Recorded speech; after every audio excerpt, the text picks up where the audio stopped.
అమ్మ కావ్య, నీకో మంచి అబ్బాయిని చూసాం పెళ్లి సంబంధానికి. చెప్పాను కదా మమ్మీ వద్దని, మీకు అర్థం అవ్వట్లేదా?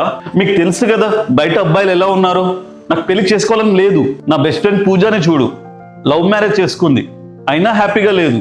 అది కాదమ్మా, మా ఏజ్ కూడా అయిపోతుంది, ఒక్కసారి చూడు.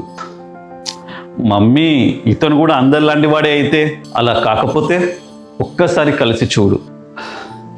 సరే, అవును మీ హాబీస్ ఏంటి? ఎందుకు పెళ్లి అయ్యాక ఎలాగో హాబీస్ అన్ని వదులుకోవాలి కదా. అలా ఎలా చెప్తాను? మీకు ఏదైతే హ్యాపీనెస్ ఇస్తుందో అదే చేయాలి కదా. బై ద వే, మీరు మ్యారేజ్ తర్వాత జాబ్ కంటిన్యూ చేయాలనుకుంటున్నారా? కరెక్ట్ టైం కదా పెళ్లి అయ్యాక జాబ్ చేయకూడదు అని చెప్పడానికి. అలా కాదు, మీరు నన్ను తప్పుగా అర్థం చేసుకున్నారు. నేను ఇది ఎందుకు అడిగానంటే, ఒకవేళ మీరు జాబ్ చేయాలి అని అనుకుంటే ఆఫీస్కి ఇద్దరం కలిసి వెళ్ళి రావచ్చు అని. అలా అయితే మనం ఎక్కువ టైం స్పెండ్ చేయడానికి దొరుకుతుంది కదా.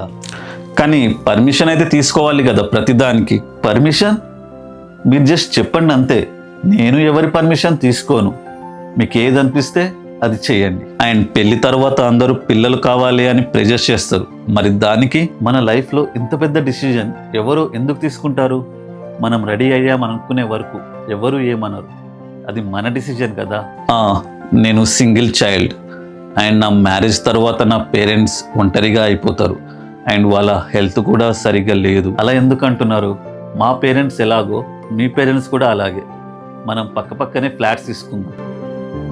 వెళ్దామా? మీరు వెళ్ళండి, నేను వస్తాను.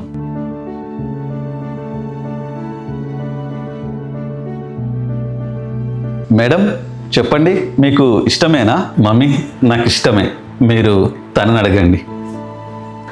అంటే నాకు కూడా ఇష్టమే.